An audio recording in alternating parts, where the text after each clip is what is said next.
என்ன உன்னை மைதாமா போயிட்டு வாங்கிட்டு சொன்னா இங்க வந்து டிவி நீ வீட்டுல டிவி வாங்கி வச்சோம் ஏன் இங்க வந்து பாக்குற உன்னால வாங்கி வைக்க முடியாத ஒரு டிவி இருக்க முடியாதோ ஒரு சின்ன பையன் எப்படி டிவி பார்க்காம இருப்பாங்க படிப்புல ஒண்ணு டிவி மயிரோட கேக்குது ஏச்சு போடா மூஞ்ச பாருல மூஞ்சலி மூஞ்ச பாரு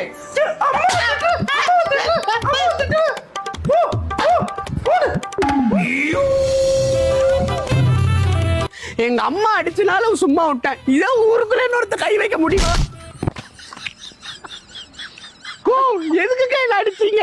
ஐயோ இல்லப்பா என் புருஷனுக்கு எனக்கு சண்டை அதனாலதான் புருஷனுக்கு உனக்கு சண்டைனா என்ன எதுக்கு அடிக்கிறீங்க?